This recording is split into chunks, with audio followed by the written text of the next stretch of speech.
here we are back with Last in Class Podcast. I'm Mike. Scora. Tyler. This is Winnow. Yeah, special guest this week, Winnow, one of our old friends from work. Big fan of you guys. How you doing? Doing great. Good to be here. Took you a while to get here. Yeah, Alabama's a long drive. Yeah, heard you were excited to be here. Very much so. Very much so. Like the setup. Like what's going on. Well, glad to have you here. Tyler, where can people hear us at? You can check us up on YouTube, TikTok, Twitter, and Instagram at Last in Class Podcast. Also, check up our last video on YouTube where we talked about Rampage. All right. So, special guest got to choose our movie this week. What are you choosing, Winnow? American Beauty. American Beauty from 1999 with a runtime of 2 hours and 2 minutes, budget of $15 million, worldwide box office of $356 million, and a Rotten Tomato score of 87%. But as you all know, I don't believe that number means anything. Say 87%? 87%. Should be higher. Yeah, should be higher. Yep. We'll get to that by the end. We'll see. Oh, we will. Oh, yeah, we will. Directed by Sam Mendes, who also directed Road to Perdition, Skyfall, 1917. Great director. Good movies. 1917, that's a good movie. Haven't seen that one yet, but I'm pretty sure that's the movie they do it in one continuous shot. Yeah, that was. Oh, I just really? saw that movie. It's crazy that whole movie is one shot. It just. well, it's blows my made to mind. look like one shot. It isn't actually one shot. You don't know that. They fooled me. No, I do know. You don't know that. It was one take, go. Yeah, That one thing take. never stops. All right, written by Alan Ball, who was the creator and the writer of True Blood, 6 Feet Under, and a whole bunch of other things, but those are like big ones. And then we have a cast. Kevin Spacey plays Lester Burnham. Carol Burnham is played by Annette Bening. Jane is played by Thora Birch. Ricky is played by Wes Bentley. Angela is played by Mina Severa. Buddy is by Peter Gallagher. Chris Cooper plays Colonel Fitz. Allison Janney plays Barbara Fitz. Scott Bakula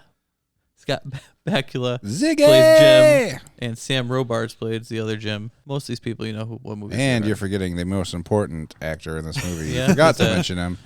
John Cho is in this movie. Yes. Harold. From Yes. Harold and Kumar Go to White Castle. He is in it And for like 5 in seconds. Star Doesn't Trek. have a speaking part. Great role. Doesn't matter. He's in it. I am not gonna. It counts. No, Give that man money. It counts as a Takes credit, 10 steps. but I'm not even gonna write it down on my Hey, he list. took 10 steps more than I did, or we all did. So just a little bit of a warning. Obviously, Kevin Spacey stuff. We're not gonna talk about it here. We're just talking about the movie.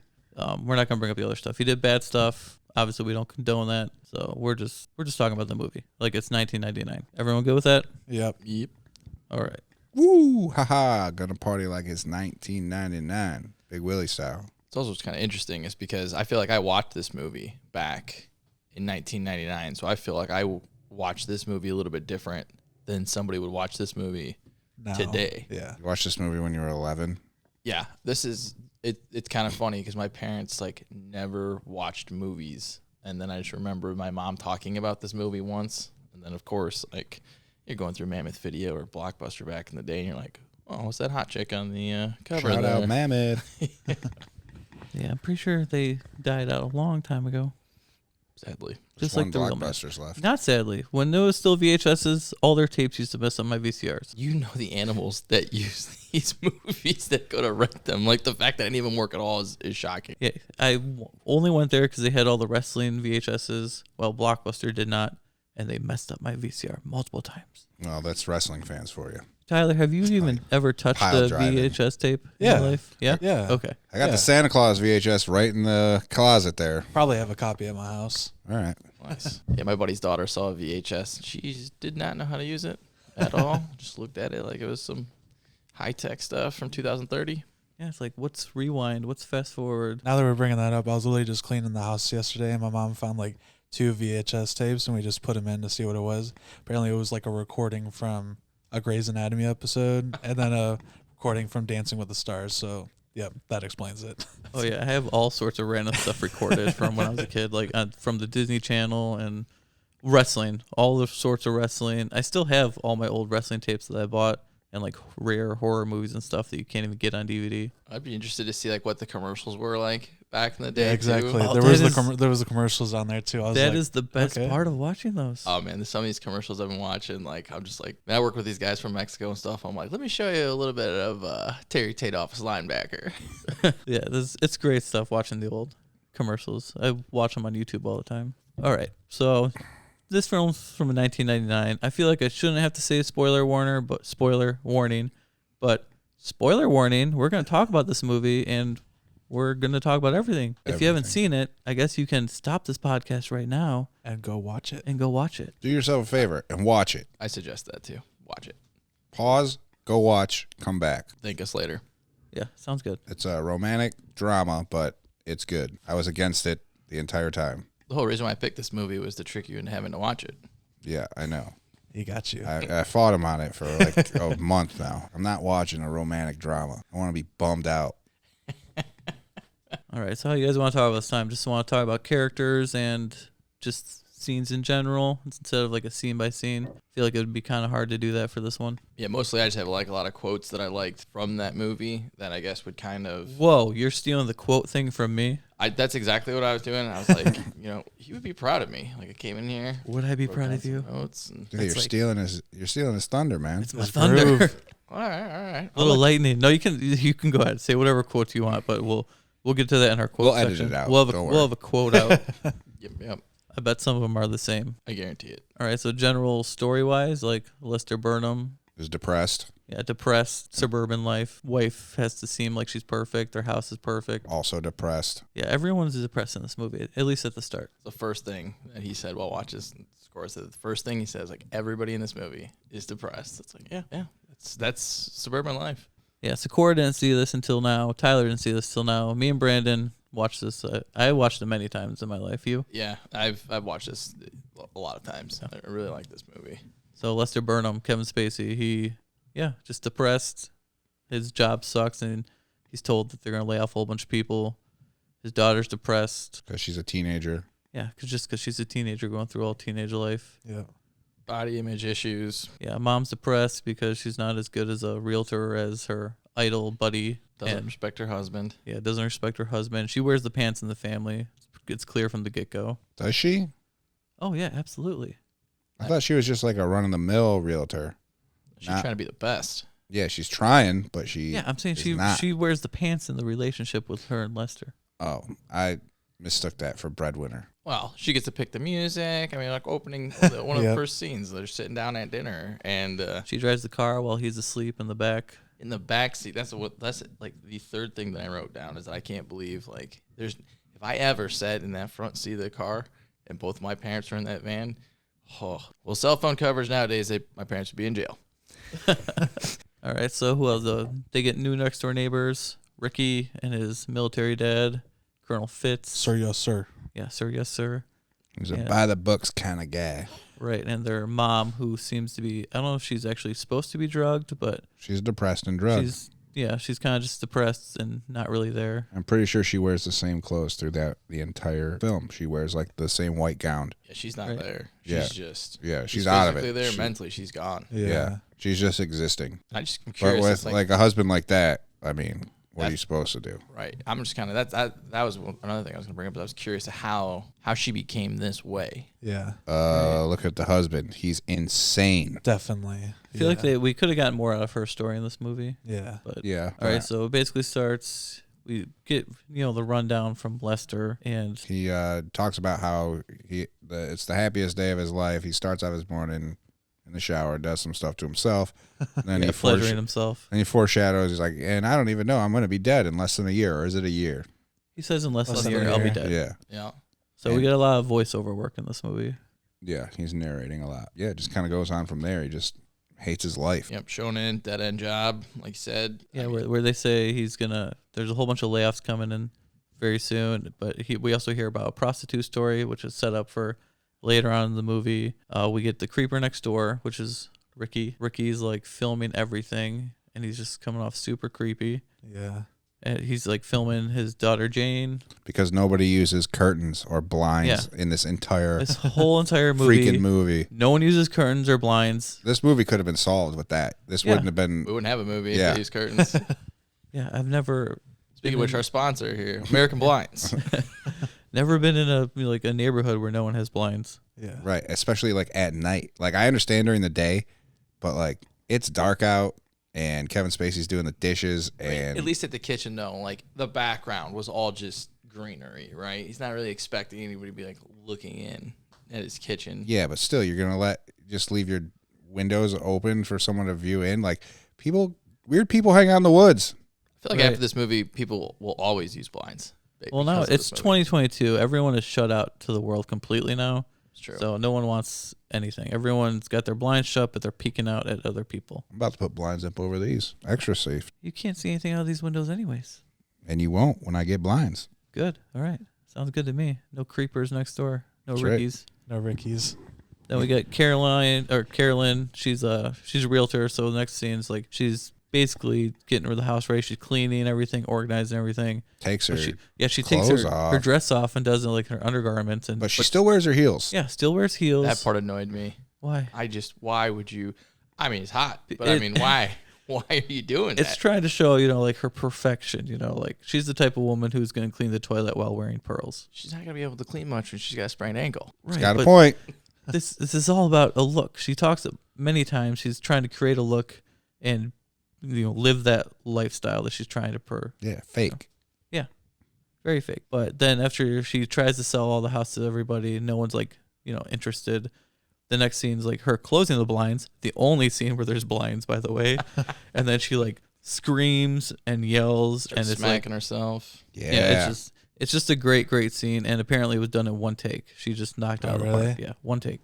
Yeah. Interesting. That's awesome. Plus, how many times do you really want to be smacking yourself in the face, right? You might as well just get it over with. Well, that's why you got the guy, Mr. One Shot 1917. That's all he needs is one take. That's the first scene we get where we see that she's broken too. Yes. Because other than that, we see her clipping the roses at the beginning, talking to the two Jims who live next door. And she just seems happy and all there. And that's the first scene we get. To me, it seems like she's trying too hard from the get-go, though. Cringe, right. She's trying to go for that American dream. Right. So I could tell there was something off about her too. Yeah. She plays it well though. As an actress trying to play that role, that's a hard role to play without looking fake, but or desperate, getting your point across. The next stuff is the basketball game where Jane, the daughter, is a cheerleader, which she does not have the personality at all. No, it's totally weird. Yeah.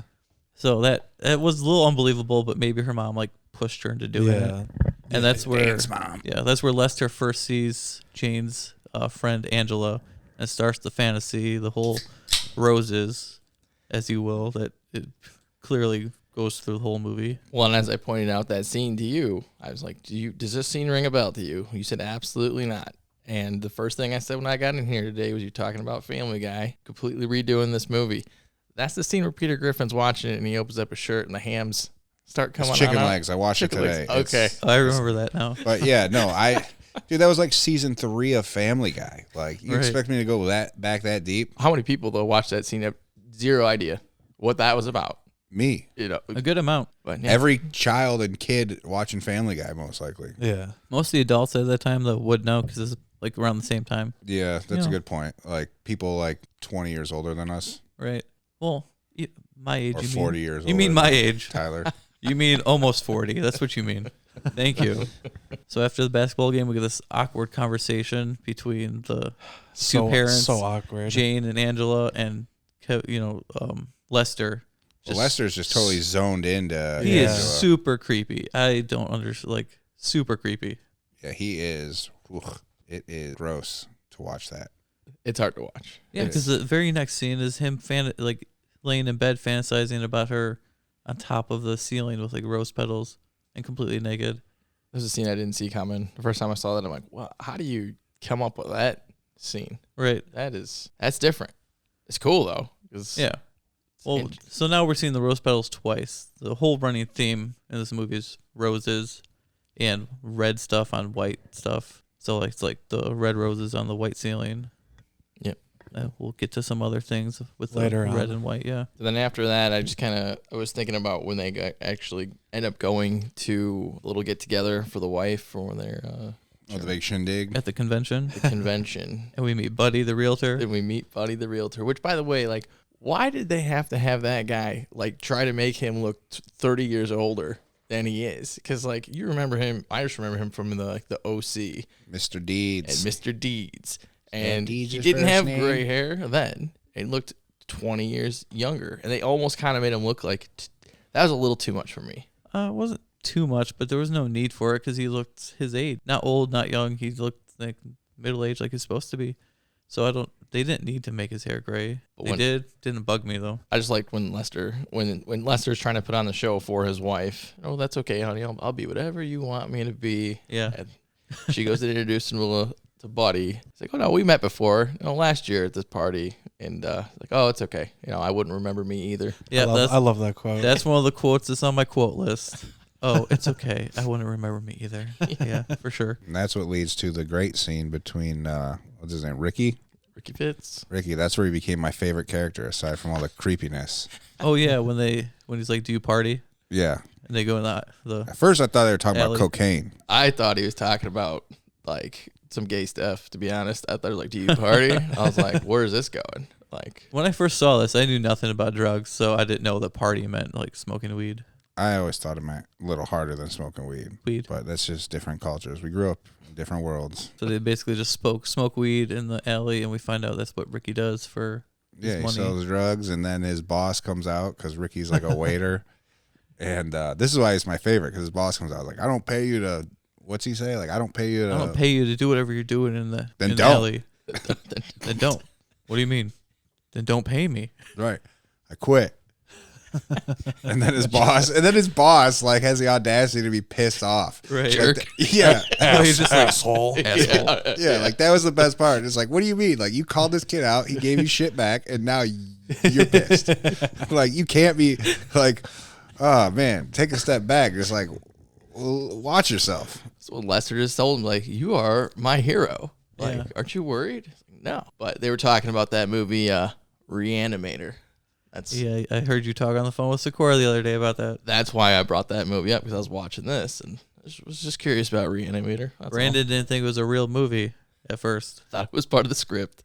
It is part of the script, but it's a very real movie. Movie I haven't seen ever, actually. But maybe one day I'll watch it. Maybe we'll watch it for I was this. going to say. We'll see. We'll see where that goes with that. Maybe we'll have to. So after that, we get another weird scene with Lester where he calls up Angela on the phone while Jane is in the shower. Like, what is your game plan there? Yeah, exactly. Like, what are you doing? Tyler, did you know what Star 69 was when that happened? You did? Yeah. Okay.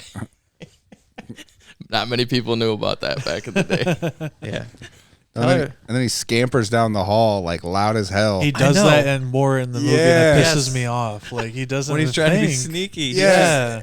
On the hardwood floor. Yeah, I was like, like, dude, what are you doing? like I'm being super quiet, and then it's like, oh, someone caught me. Just like bail, just like be as loud as you could possibly be. Run down the hall Like, full how does speed. she not hear that either? Right. Too? I don't Like, know. Well, she finds out right away. She comes out and then like gets the call back. And she's like, Yeah. ew, grouse. Has he already exercised naked at this point? Are we No, past not that? yet. We're Not getting there. yet. We're getting pretty close. Okay. Because this is the sleepover. I think we have the Yeah. creeper filming Jane again, where she calls him an asshole and flicks him off, and then that happened right before the But dial. he don't mind. Right, he doesn't mind. She doesn't either, because right Yeah. when she gets inside, she It's closes the just blinds. it's just like Halloween. But then Instant love.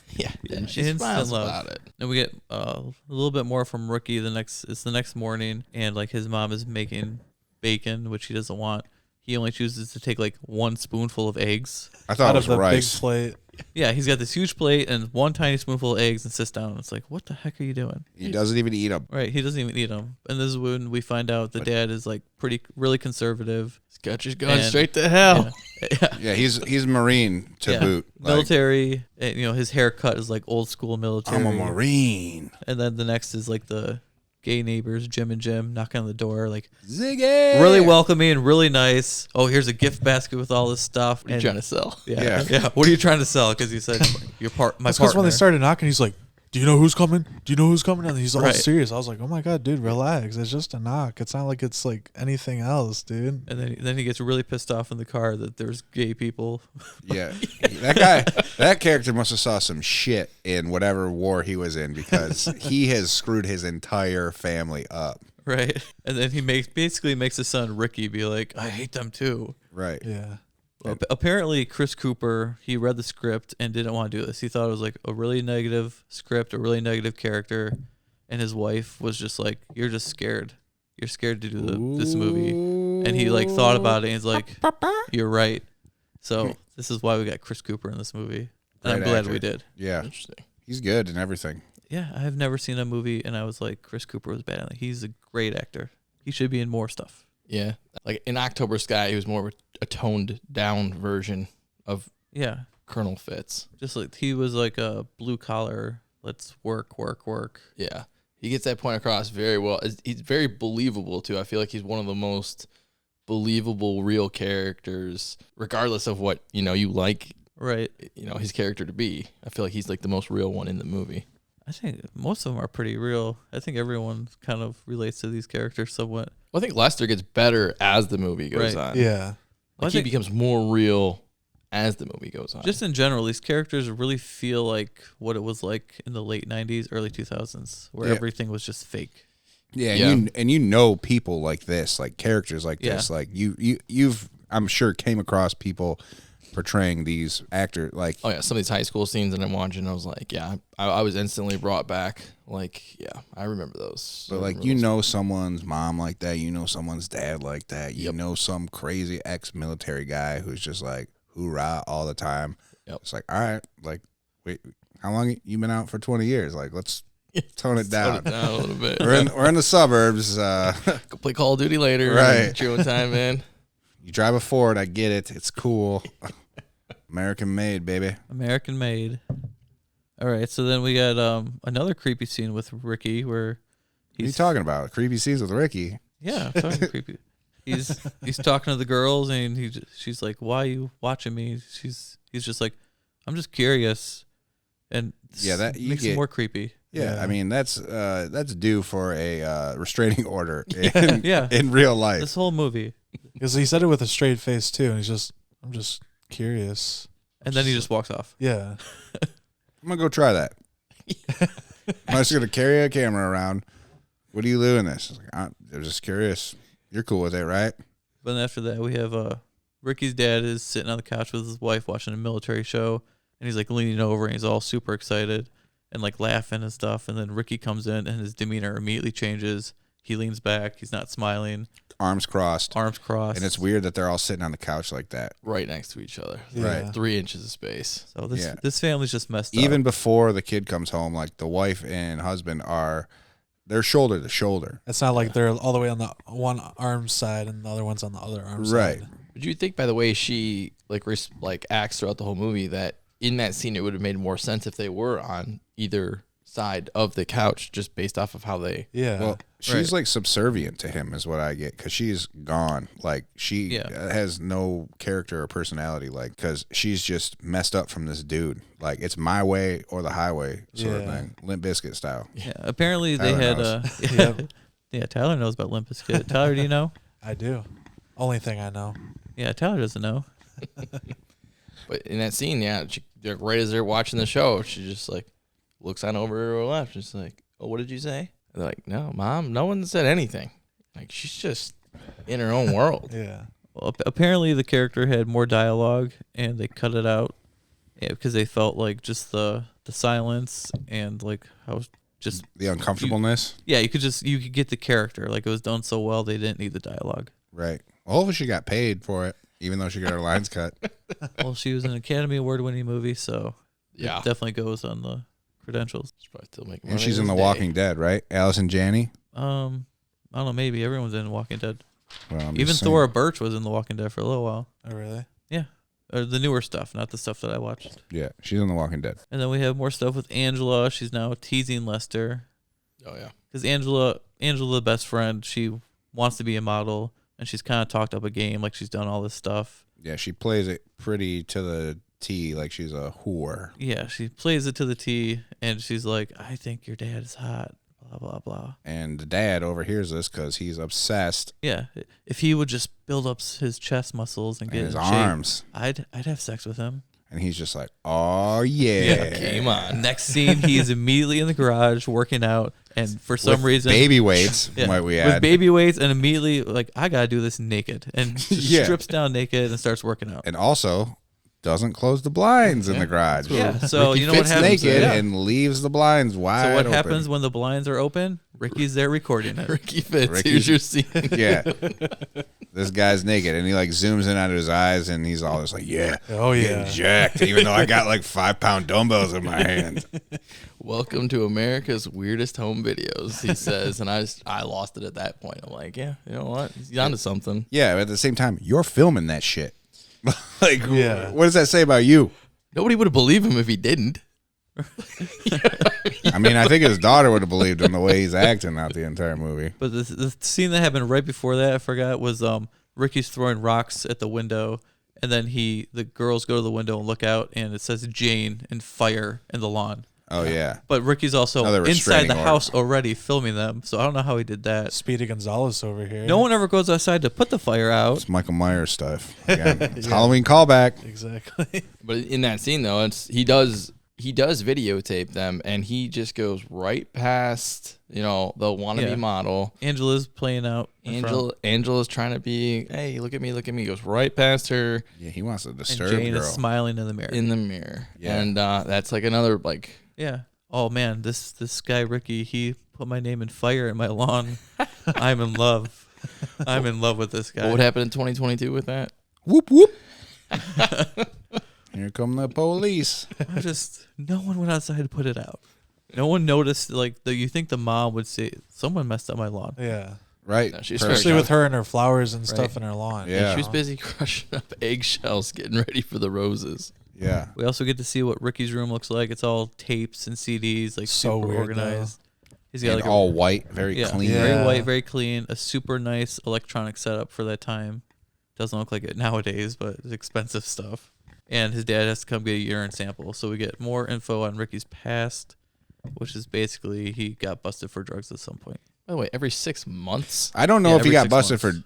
I don't know if he got busted for drugs or if his dad's just a strict Yeah, that's what I think. No, I asshole. think he got busted. No, they talk about it later. Do they? Yeah, he got I'll busted. hit it now. So later on, we'll hit it later. But we find out that Ricky got busted for drugs, and his dad put him in military school. He got kicked out of military school, and then some boy in school was making fun of his hair, so he beat him up, and then he spent 2 years in the mental hospital, all drugged up. Oh, Yeah, that comes a little bit later, but might as well say it now since must we're have talking about it. lost. Must have not paid attention to that part. You weren't paying attention to every word spoken in this movie. What's wrong with you? No, You need to really understand it. You need to rewatch. I guess it I need right to now. watch. I mean, it's on in the background right Yeah, it's now. on in the background right now, but no volume. I'm actually Captions are on though. The part actually is kind of funny right here as he's messing with that video recorder. I was like, "There's no way that old guy would be able to figure that out. There's no way." Yeah, we'll definitely get to this scene. There's stuff to talk about in this scene. Oh, and look at the scene right there. Kevin Spacey naked working out.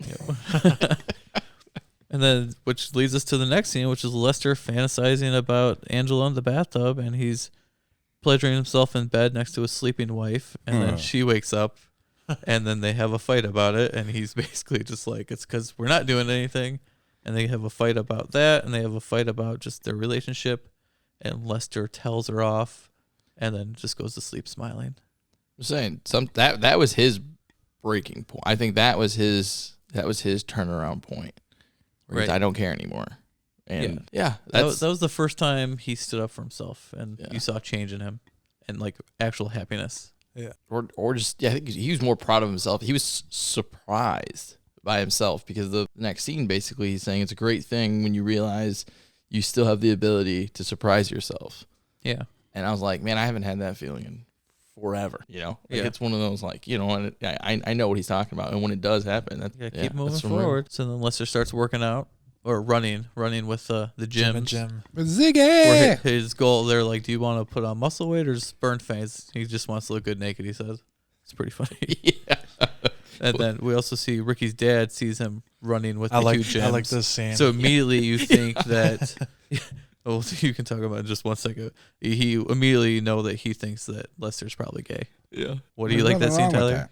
It's because Ricky introduces his dad to him or whatever and says who he is, and then his dad comes out saying, Marine Corps, and he goes, I have the quote down actually. He goes, "Welcome to the neighborhood, sir." Yeah. I really like that. That probably pissed him Yeah, off. and the look on his face, he was like, I'm gonna kill this guy. right, like, should have said thank you for your service. Like, Yeah. this guy's about to whoop your ass. All three of them running down. I was like, what is this? The gay pride parade? Yeah. Yeah. His dad does not like happiness. No. 3 guys working out is unheard of. Right. And then Back Lester. in my day. Yeah. Back in my day, that didn't happen. Right. Then Lester goes and buys weed from Ricky, and we hear G13. his conversation about when he was like last happy, which was just his old job flipping burgers, partying, just having fun as a kid. And then his like the nice quote of just had my whole life ahead of me. $2,000 for a What, did little you have that one bag written down, of Winnow? weed. I have that. I wanted to ask, like, all right. It's been a while since I had to buy weed, but damn, like an ounce. It went from 300 in So some pretty good 1999. stuff. So pretty good, totally legit. To G13, $2,000 an ounce. How fast can you smoke an ounce? I have no knowledge If you of this. smoke a gram blunt a day, probably 30 days, so a month. But that a gram blunt of like the medical grade, like you would be on your ass. You would be in outer space. So we're looking at $2,000 a month to be high.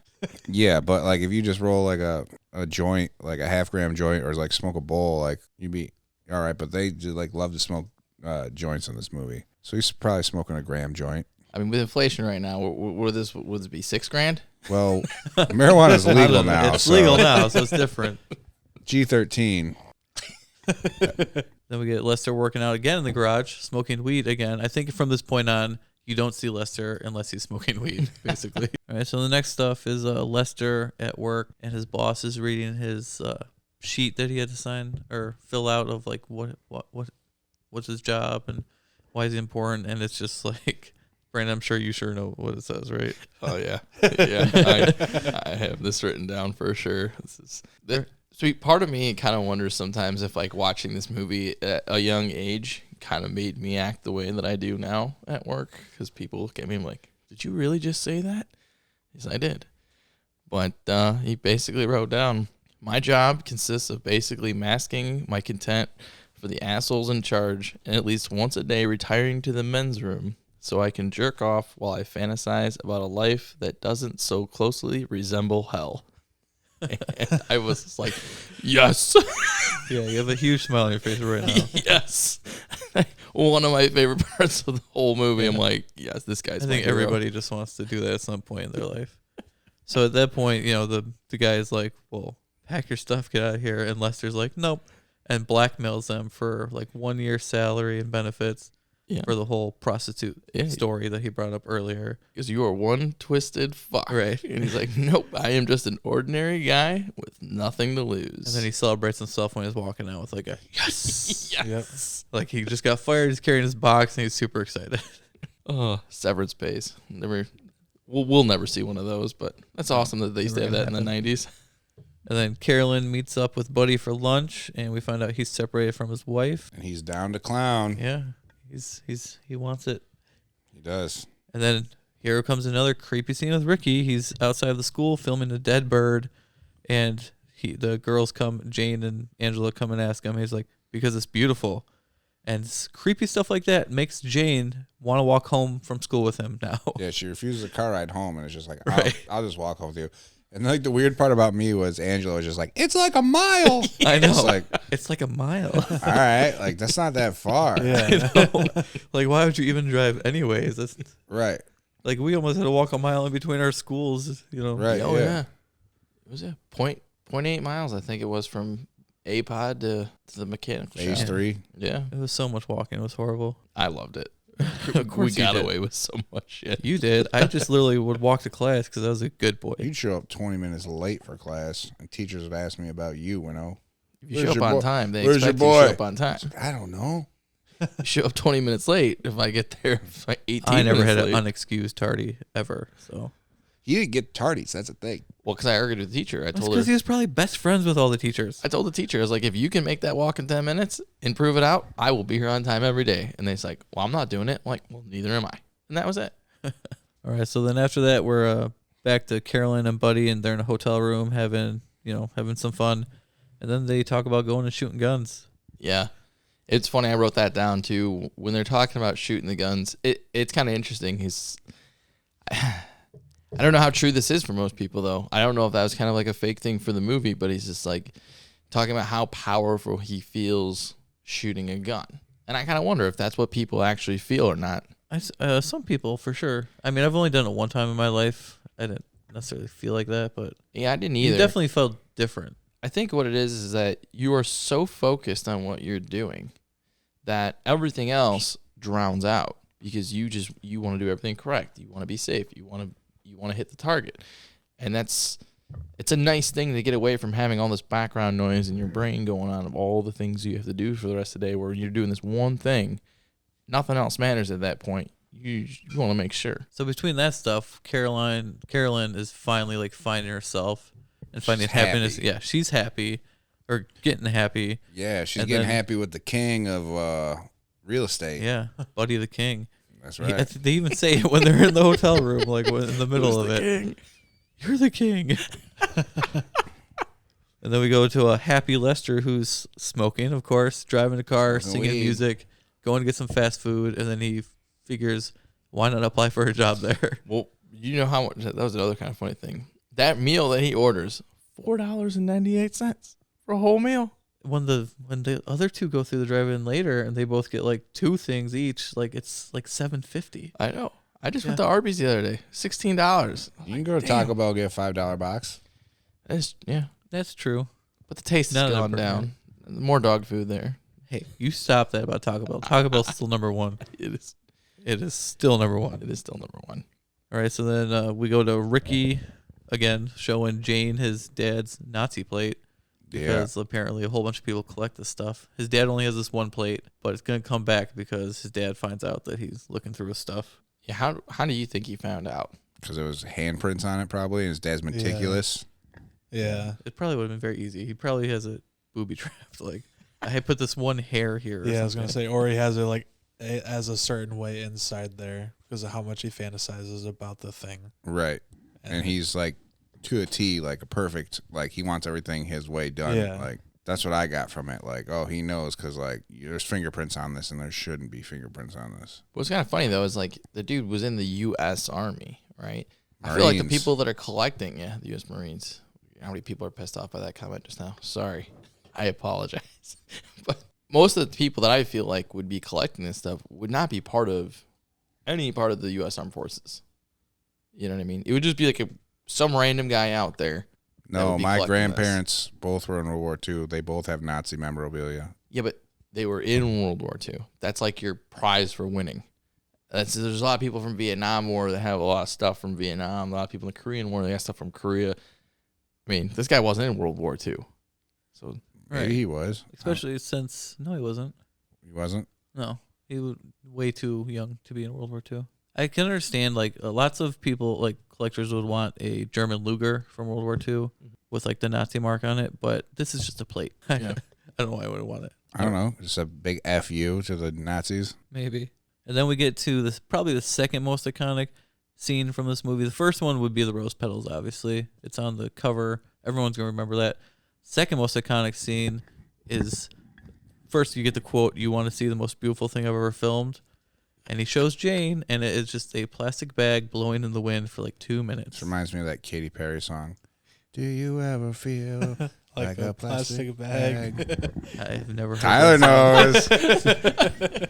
tell us more about this song, Tyler. I've never heard this shit in my life. Drifting through the wind, wanting to start again. Yep. Because baby, you're a fire. She stole this right from the movie. Oh, wait, that's the song? Yeah. Yeah. Oh, I've heard it. I just don't know the words. And Yeah. apparently That's the first verse, man. Oh, I don't pay attention to lyrics for like new pop music because there's no point. Yeah, why listen to shitty music? Yeah, gotta hit the underground stuff. That is underground. Katy Perry is a boss. She knows what's up. Tyler Nothing, knows. nothing against Katy Perry. Just don't call her underground because that's just not true. Whatever. Tomato, tomato.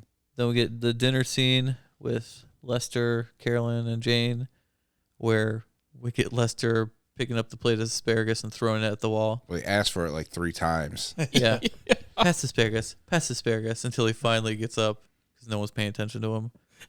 And they just, apparently he was just supposed to like drop the plate and he did a little improv. Okay, and- so that's what I thought Yeah. he was going to do, but then yeah, he was just- it was supposed to like just drop the plate, but he just chucked it at the wall. So the surprise on everyone's face is genuine because they did not know that he was going to do that. I love that. Reminds That's me of awesome. growing Yeah. up. It's one of those like perfect scenes that has to be improv. I was telling Score, I was like, put your phone down. This is my favorite scene right now. Watch this. Hey, growing up, I've seen a pot of chili get flipped off the stove. So this was just, hey, this is comforting. Yeah. Nothing. Good old memories popping right back. Yeah. I was just like, oh, this is real life right here. Oh, man. The 90s, man. Food was getting thrown all over the place. Yeah. So they had a huge fight in front of Jane. Then after that, Carolyn, the mom, comes up and apologizes to Jane for witnessing it. Ends up slapping her and calling her a spoiled brat. Yeah. And of course, Ricky's there filming it through the window that's open. Because there's no curtains. That was probably the only time I liked Caroline in the movie. Was when she was like trying to set her daughter straight, where it's like, you don't realize how good you have it. I lived in a duplex. We didn't even have our own house. Yeah.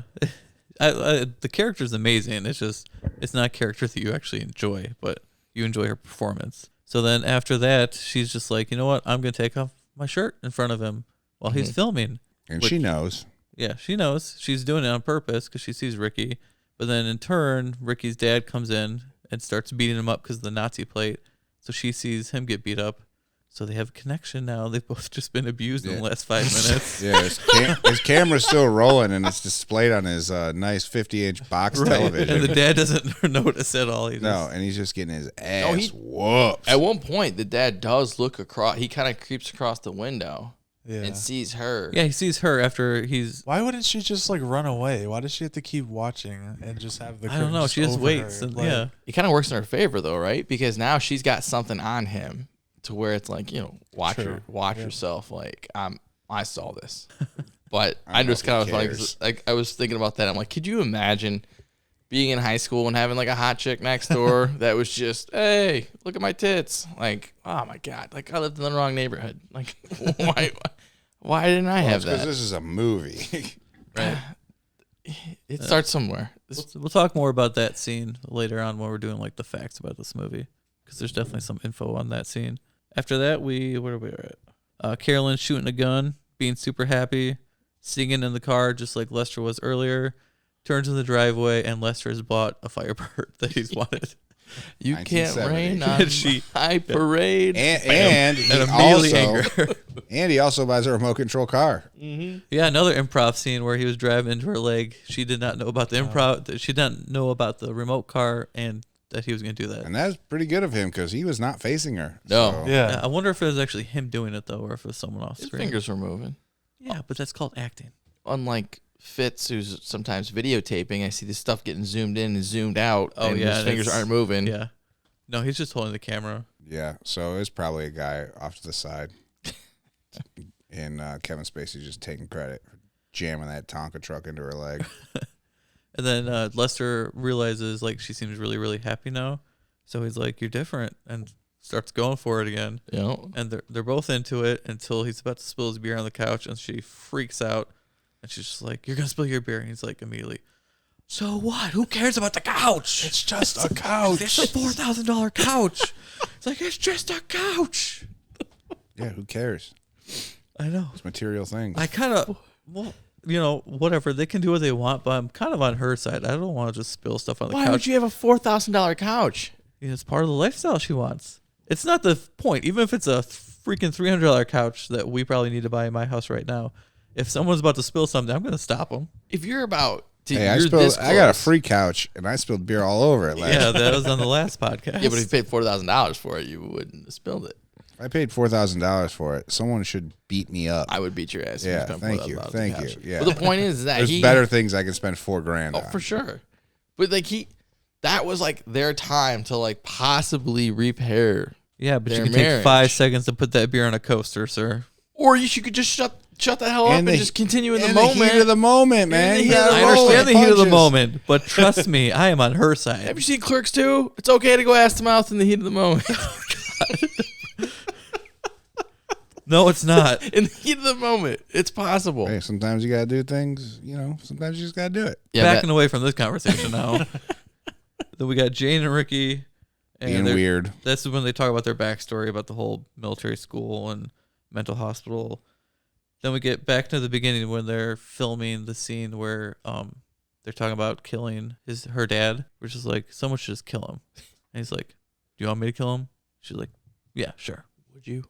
Yeah, would you? Doesn't he like ask for like $3,000? No, she said she had $3,000 saved up for babysitting, Oh, That she was going to use on her boob job that she's not going to anymore. which we were Should in the have bought a bag of weed for that. 1 ounce. we were in the wrong business. Ounce in and a high school. half, man. We're working at that. We could have been babysitting, making way more money.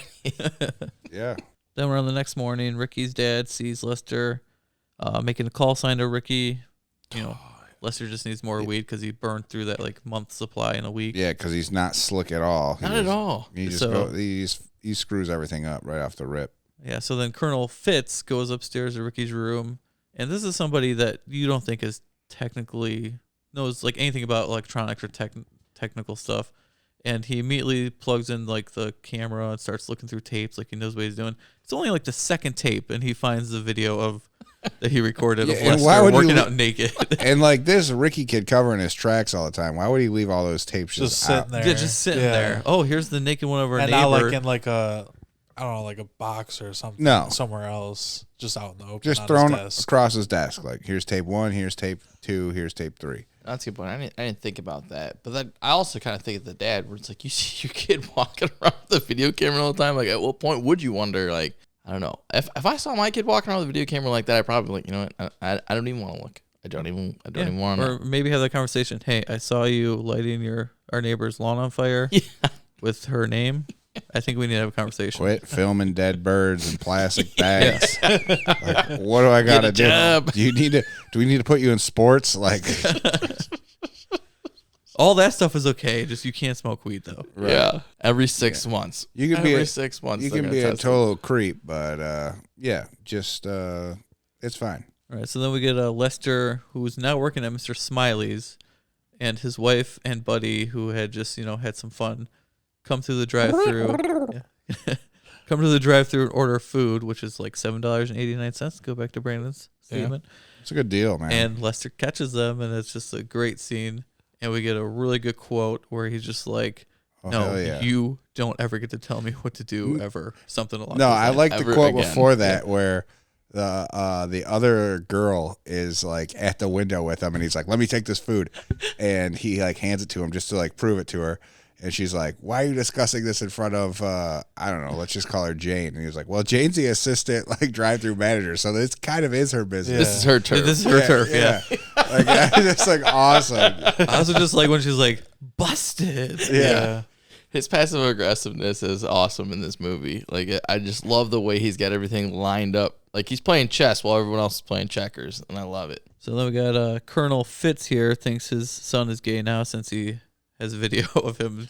Videos he has taken of naked Well, I mean, men. it's not what do you expect? Like, you got a guy. The second video popped in is a dude naked working out. Like, Yeah, I don't and blame him for thinking that. zooming Yeah. in. But we can blame him for like thinking it's like bad. Who cares? Yeah, I mean, this yeah. is 1999 and But still, who 2020. cares? Who cares? Even in 1999, who cares? Yeah, I didn't care. But No, if you reverse it, if it was, we'll get to that part later. Never mind. Just yeah.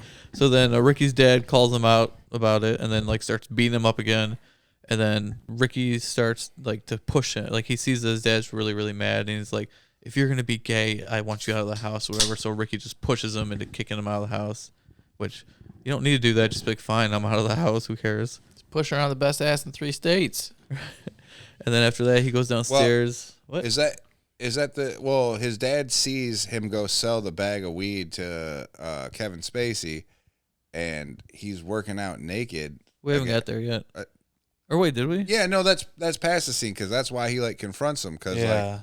he Yeah, comes yeah. over, he gets a phone call, like they're eating dinner. He's just like, oh I gotta go. Oh yeah, that's get before he the- beat him up that one time. yeah, Yeah. and so like I don't know. Yeah, I don't know where that scene was, but yeah. it was a couple scenes back, but no, like Kevin Spacey once again is just working out with his shirt off in the garage, blinds fully open. Ricky's got to roll the joint, Ricky's got to roll a Yeah. joint, but like. but they're laying down in like this certain But way. yeah, there's like a chair, and Kevin Spacey just puts his arms behind his head and just looks like he's in the most relaxed position. Right. Yeah. And then Ricky decides to roll a joint on his knees. It When just- it comes to the pinnacle point, Kevin Spacey then arches his back, Yeah. and like you can't see it through the windows, but like because there's like it's like brick window, Yeah. so you can't see exactly what Ricky's doing. And then his dad's just like, oh My God. That's it. You might not think that scene can happen. That's happened to me at a Tigers game before, where I was coming back down with some beer, and I saw my buddy's brother with his girlfriend, and I'm like, is she really doing that in the stands right now? Like, there are kids around. This is me saying that. I come on over down the stairs, and it was a Slurpee. He had the Slurpee in between his legs, and the straw was up, and she was trying to get the straw to go up and down to get the Slurpee Well, to yeah, go up. because those Slurpees at Tigers games are like 3 feet long. Yeah, but I'm just saying. When I saw this, I was like, oh man, the Tigers game against the Cardinals. I remember that. Like, Good story. Good story. Who won that game? I don't remember. Who was the starting pitcher? I only remember that scene in my head was her. Like there's kids around. That's all I remember from that game. There's kids around. Jesus Christ, lady, there's children here. All right, so then Ricky goes downstairs and talks to his mom. Who's holding the Nazi plate, right? Is she holding the Nazi plate or just a plate? I don't remember. I didn't think it was the Nazi. I thought plate. it was. Either way, 'Cause like- I thought she was going to drop it. Even though she's like the Probably same, was. you can tell she's like sad or whatever, and it's In the white raining, gown. so she's just like, take the raincoat or something like that. It's kind of Yeah, sad, make even sure- though like there's no emotion in it. Yeah. Like he hugs her and kisses her. And then he said, "I wish you had it better." Or Yeah. something to his mom. Something really depressing. Yeah. Like she's like the only character in this that like never has any happiness at any point. Other characters at least have like one or two scenes. Yeah. One I mean- shining moment. Yeah, but Well, his she dad- gets nothing. Yeah, because his dad's trying to box him, and he gets in that old-timey boxer stance. Put Yeah. up your dukes. Fight back. I'm not going to fight you. That's how they taught me in the military. Right. This is how the Marines still fight. This is the worst style of boxing ever. Like, your face is open and everything else is open. Like Tyson would destroy you in a second. All right, so then we get Ricky goes and asks Jane, like, hey, if I have to leave tonight, would you go with me to like New York? She's like, yes. Of course. All the creepy things you've done, yes, I trust you going to a big city where no one cares about you. Yeah, we've known each other for like 2 weeks now. It's Yeah. totally straight. What are you gonna do? Live with your drug dealer friends? Yes. And then we get to another Nonchalantly says that too. Just, yeah. another pivotal. I can't say that word. So I'm not gonna say it. Pivotal. There we go. Scene where Ricky's dad walks over in the rain to Lester, who's working out with no shirt on again, Of and course. yeah, so he's completely wet. They open it up, and we find out that Ricky's dad is closeted, and he goes to kiss Lester because he thinks he's gay, Yeah. and Lester turns him down. But not He's in a like, oh, bad you- way. Yeah. Yeah, not in a bad way. It's What are you actually very respectful. I was just gonna say like, yo, no, I think you got the wrong idea here. Is what Lester says. Yeah. Yeah, but I that's mean, it doesn't help that he says like, "Oh man, we got to get you out of these clothes." Yeah. Yeah. I've never had somebody shown up to my house wet and be like, "Oh man, we got to get you out of these clothes." There's still time, buddy. Like, There's dumbass, still where's your time. umbrella at? Or hey, where's your that- He's a military man. He don't. Ricky don't took the subscribe raincoat, to so- that. Yeah. And he's a hard knocks military man. He don't care about no rain. Mm-mm. At the same time, we got Caroline, and she's in her car, and she's like playing with a gun and stuff, and she says Listening to self-help tapes. saying she refuses to be a victim. Yeah, that part pissed me off. Like the whole time I was driving here today, I was thinking like, how did that Were you bitch think that she saying that was the too? victim? Were you saying that too? I refuse to be a victim. Every day I show up to work.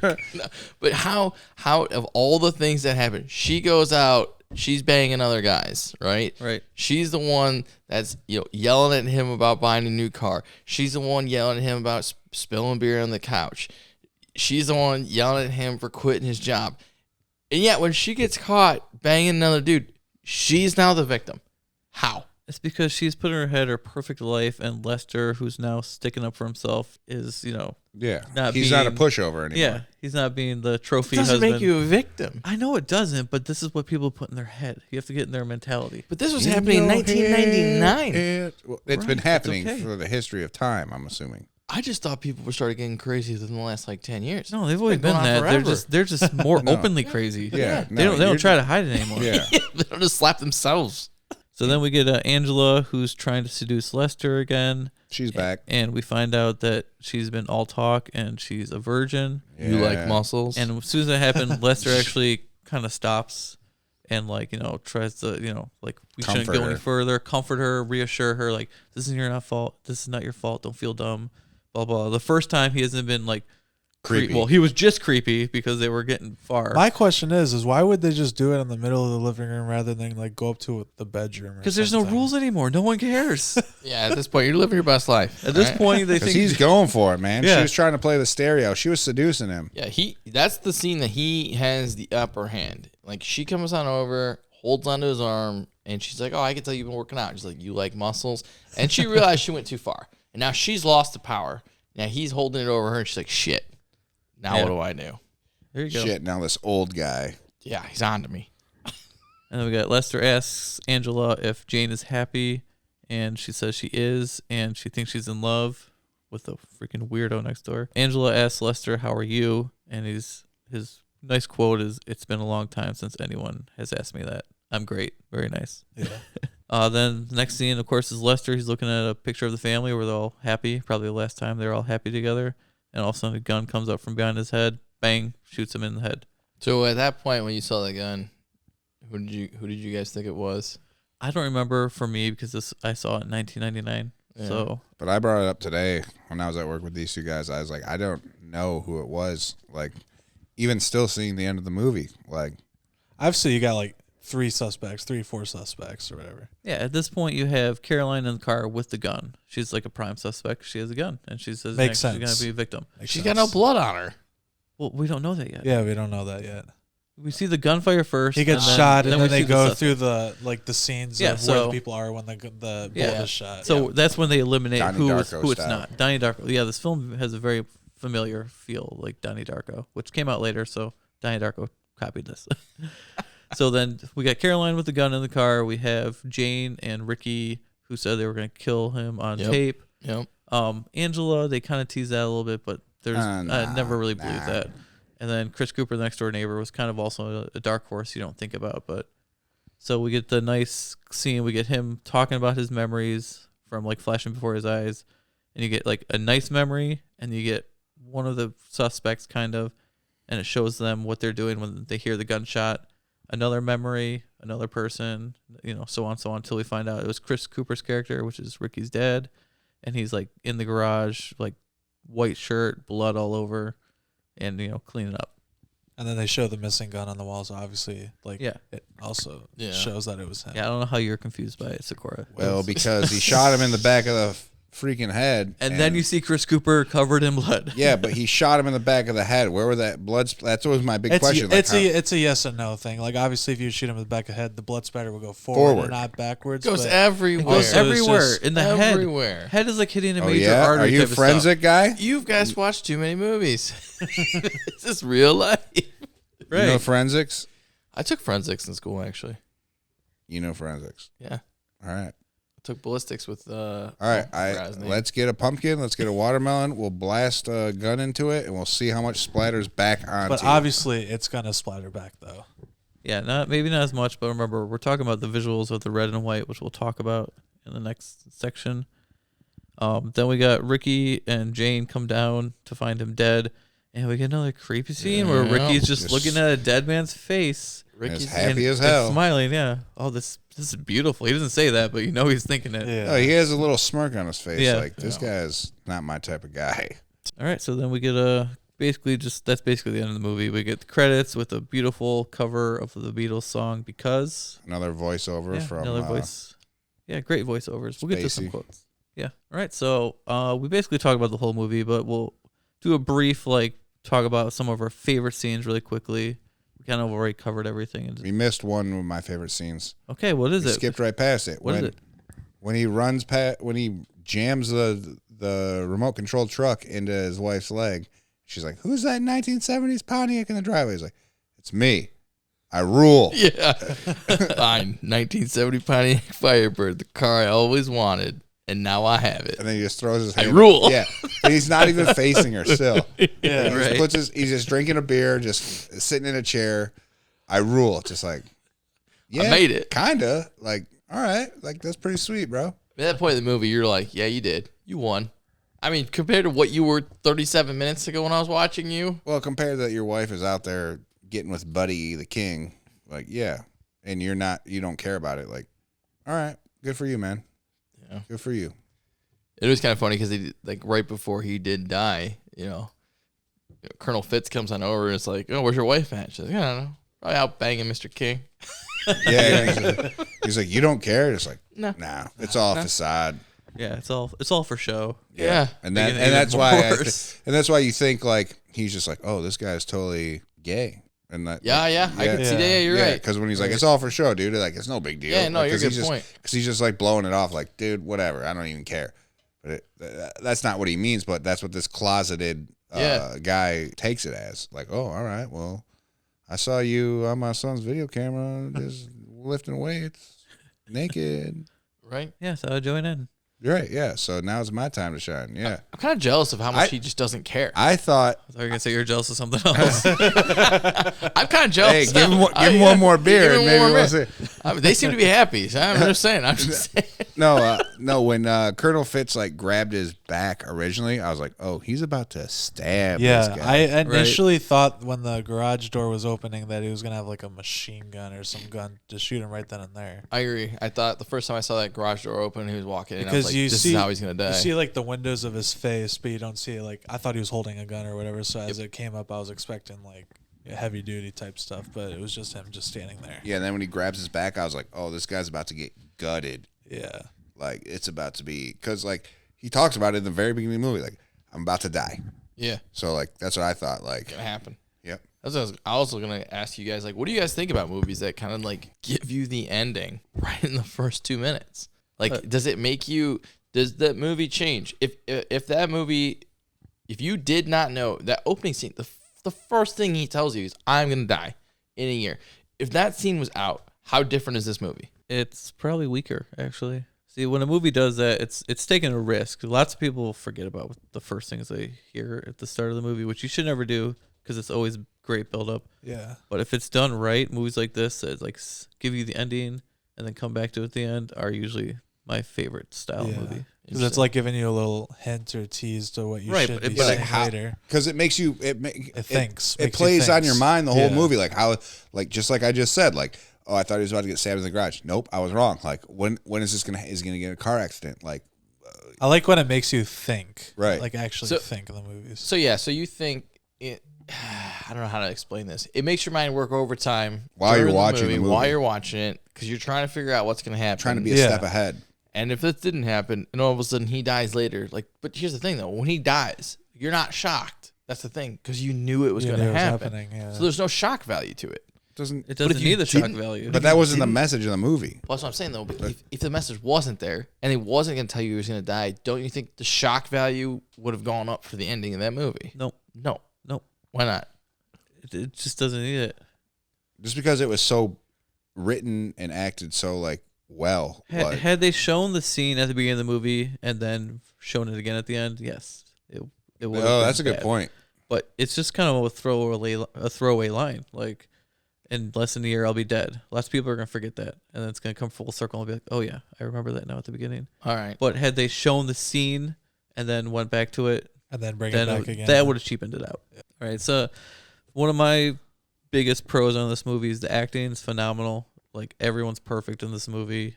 It's hard to find a movie where everyone is this good. Yeah, I mean, all right, though, if you had to pick one, who would have been your least favorite actor of this movie? I'm not gonna choose that. I think everyone did a great job. I'll choose the two standouts for me. I mean, everyone was great, but Chris Cooper as Colonel Fitz and Annette Bening as Caroline are the two standouts of like went beyond great in this. Well, beyond great. Beyond great. Okay. Well, I mean, other than Buddy Cooper having his fake ass hair, I don't know. Caroline kind of pissed me off, and I just was kind of thinking about this on the way here. Like, how funny if her character was actually named Karen instead of my Caroline? Oh, here we go. Here we How go. great would that have been? Like, My looking mother-in-law's name is Karen, so back- Don't tell her about this one. All right. I'll tell her. I'm gonna call you out next time. You're not invited to the Christmas party. Yeah. Sorry, guys. This is my last podcast. Hope you guys enjoyed it. One and done. So the acting was great, the music, the score was good, and the song choices they choose to put in the movie were good. The script was amazing. Cinematography, everything shot well. Aside from no curtains. That's I know. But I do like how I actually have that written in my cons, actually. but without it, you wouldn't have a movie. So I thought for him that was gonna be his first complaint. yeah. Sakura's first complaint was gonna be, "What's your biggest complaint about this movie?" Sakura, Right. no curtains. Then I It also is my biggest complaint. I really enjoyed the red on white throughout the movie. So you had the red roses in the white bathtub, the red roses on the white ceiling tile, the red door on the white lit frame, and it all ends with the Colonel's white shirt with the red blood on it. And in the scene in the garage, I just noticed this because it's been on in the background. There's a red light in the garage when he goes to talk to Lester, and his white shirt is illuminated in red, like the blood splatter, like right. And this is 5 minutes before he gets killed. Yeah, I never noticed that. So when you brought it up, I was like, Sakura's learning. Definitely bring that up. Nice pick. Somebody's learning. I'm paying attention. Foreshadowing. Yeah. Yeah, very good pickup. Any other positives really fast you want to talk about before we talk about a few negatives? We're a few negatives.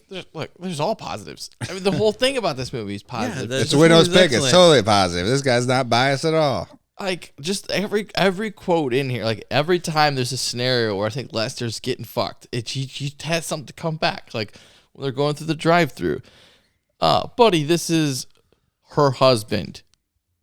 We've met before, but something tells me you're gonna remember me this time. Like I love that one. I was like, oh my god, like how awesome is it to just have those like in your back pocket ready to go? No one ever does. That's why this is a movie. Some people got some good. I would love to meet them. Isn't it like when they go through the drive-through and he tells her, "You can't tell me what to do anymore," or something along those lines, and then they ask for more ketchup? Doesn't he say like, "You can," or am I just making that up? I don't remember that. No, there was something. Yeah. Well, there I was think she was something. asking about. Yeah, damn it. I want to say you're right. There is something about the ketchup, but he kind of shows on up, and they're like, "Oh, Lester." Oh, Lester asks if they want more something. Yeah, and it's after like, "You can't tell me what to do anymore," and it's like, "Can we get more ketchup?" And he just throws it in there. You know, he's always got like his whole thing in this whole movie is just like you no matter how down and out you are, you can always make a change, right? You can always change what's going on. Now, does he do it the correct way? Does he do it the most, No. right? Which Genuine brings me way. to my big complaint about this movie. What's that? Curtains. No. No, I did write that down, but we've already talked about the curtains enough. And that is, this movie's so good at what it does that it makes me feel creepy and dirty watching it. Him being all over like his daughter's friend is just gross. It's like really gross. Like I understand it for the movie, and it's a great movie, but I only rewatch this movie every so often because I do feel gross and dirty watching it. Yeah, I mean, I get it, but what's kind of crazy about it is like that girl is his motivation to change his life, Which is weird. which is weird. But it all right, just get past that point of it being weird. Is that like if you don't have Okay. no, like it's just if you don't have like a motivation in life. Like life is shitty. That's the way. That's what I gained from this movie. It's like, yeah, okay, yeah, he's trying to chase some, some 18-year-old girl next door or whatever. But if you have a motivation, you can see how much your life can change because now there's something to work towards. He had nothing to work towards until she, showed some interest, and now his life just dramatically changed. Well, I mean, Right. I understand that's that how concept, bad but his family life was. it's still like you can say that about drugs. Drugs came into my life and it changed my life. No, So that's not you your can say that's a motivational bad choice. factor. I'm gonna say it's still gross. I'm just talking about just you get. Yeah. Look, The frustration on your face. it is frustrating because like I try to tell people all the time, like you can find like this is kind of funny about this because this kid Fitz finds beauty in everything in this whole movie, right? Mostly dead stuff.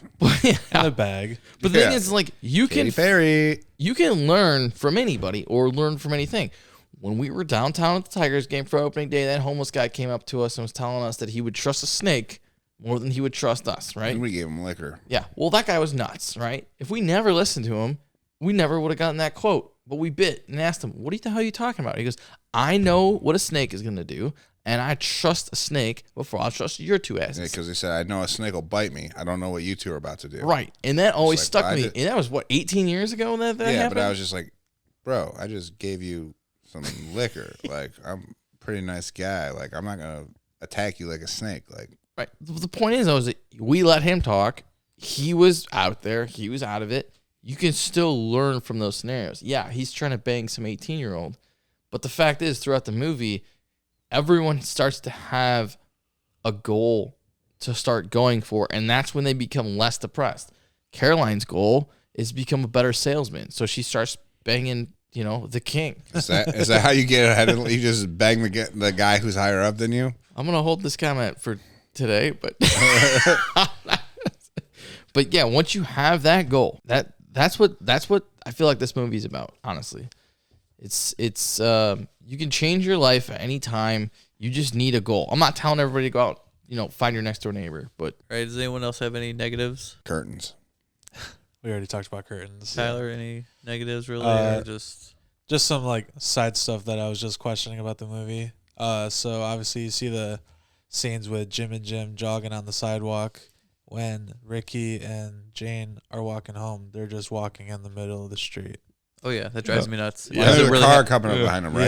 Yeah. a funeral procession Funeral. actually Oh, yeah, a funeral procession. It's like 4 or 5 in the cars. middle of a neighborhood. I was like, why can't you just walk on the sidewalk? Well, in my city, everyone walks down the middle of the street. No one walks on the sidewalk, and I don't understand why. Hey, when I walk And it my drives dogs, me nuts. When I walk my dogs, I walk them in the middle of the road. Well, there's this crazy guy in a wheelchair who like slowly goes down it, and he's talking really loud, like mentally disturbed or something.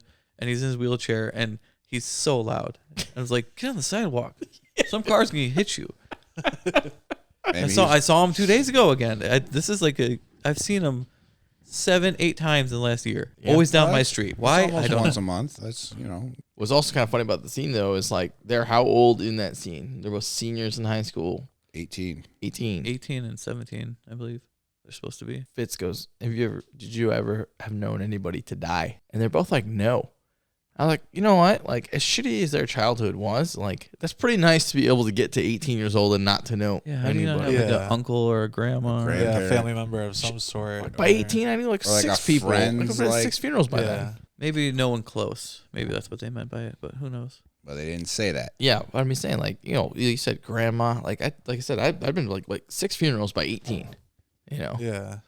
All right, now we can get into quotes, Brandon. You got some more? I got a list right here. You So- want to hit them? So then, I'll hit a couple. You can hit them. Okay, and then I'll hit a couple and give you my favorite one of the movie, and then I'll hit you up well, with the one I will say first. So Okay, go I was for going to ask Sakura about this. If we tried this in a bar tomorrow, how many guys in the 90s got laid because of this quote? Sometimes there's so much beauty in the world, I feel like I can't take it, and my heart is just going to cave in. How many people use that line after this movie came out?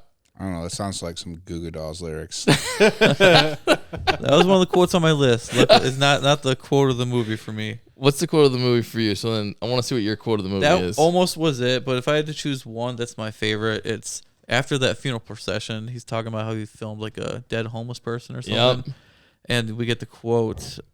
When you see something like that, it's like God is looking right at you for a sec, and if you're careful, you can look right back. And what do you see? Beauty. So that's my quote of the movie. We got Yeah. some other stuff. I always like the quote at the beginning where he's like, "And in a way, I'm already dead." Of course, it's okay. I wouldn't remember either. Me either. The one we talked about earlier. My quote is, I rule. Yeah, that's your quote of the movie. You've been saying it all day.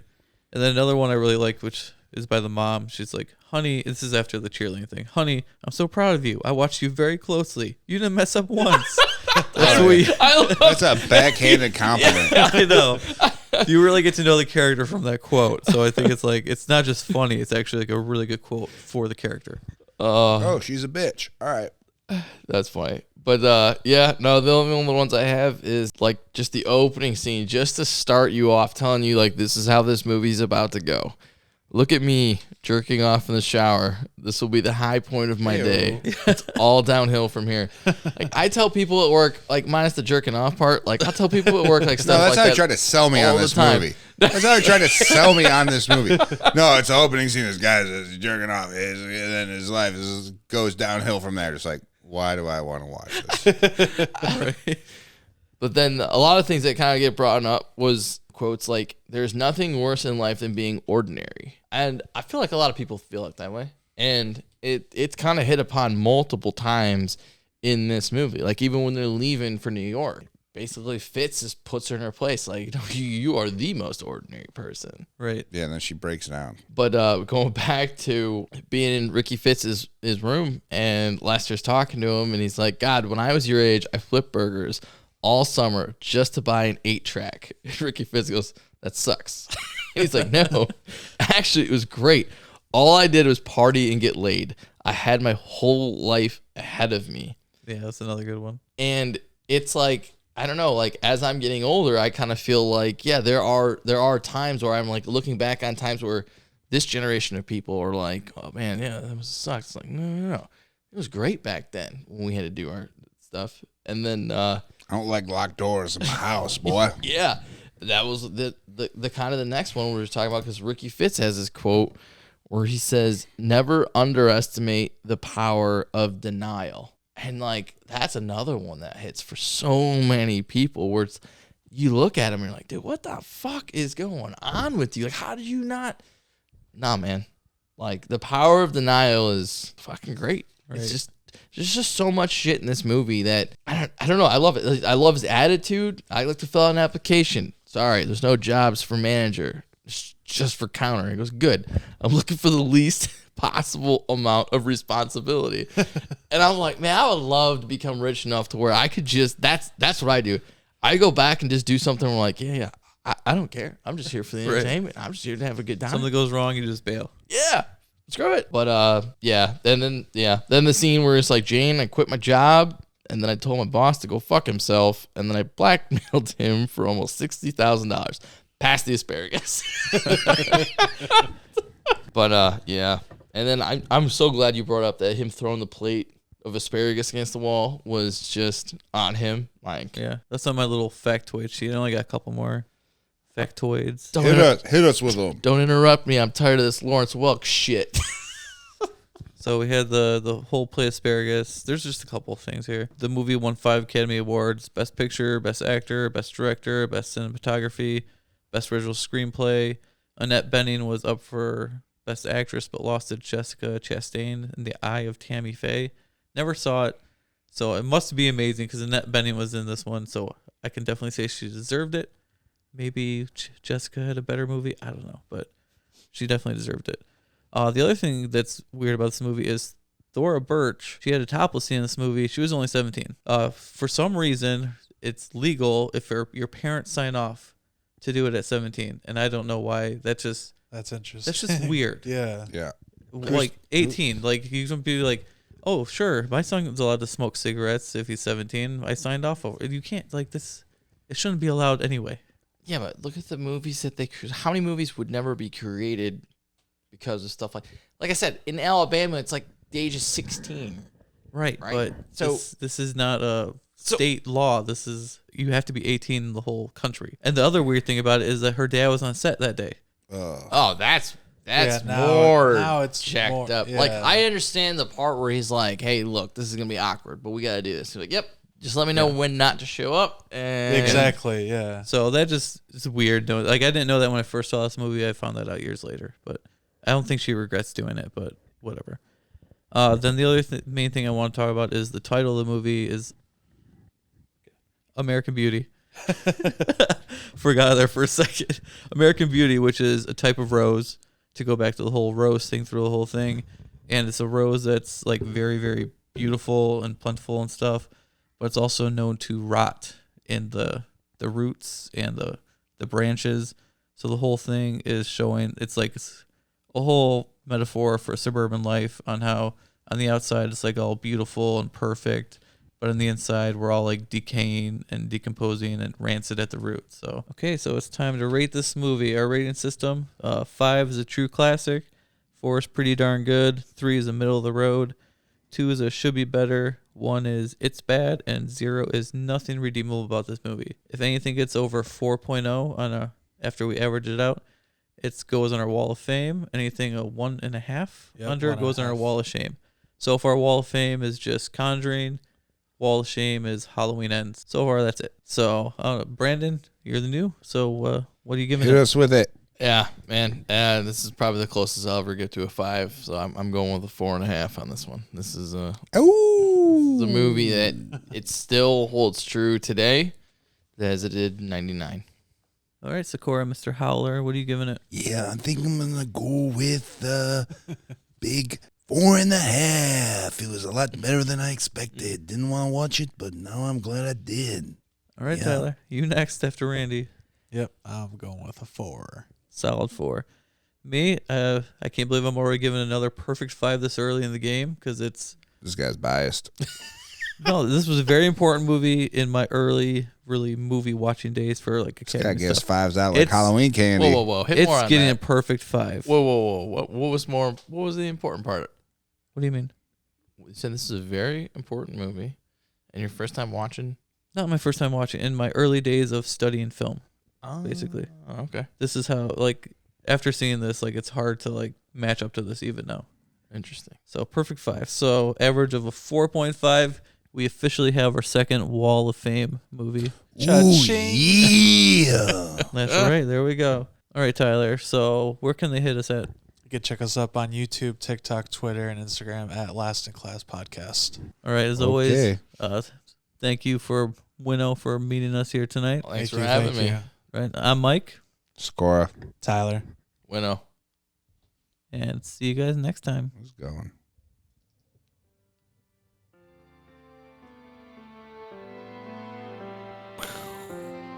Sad music for a sad movie.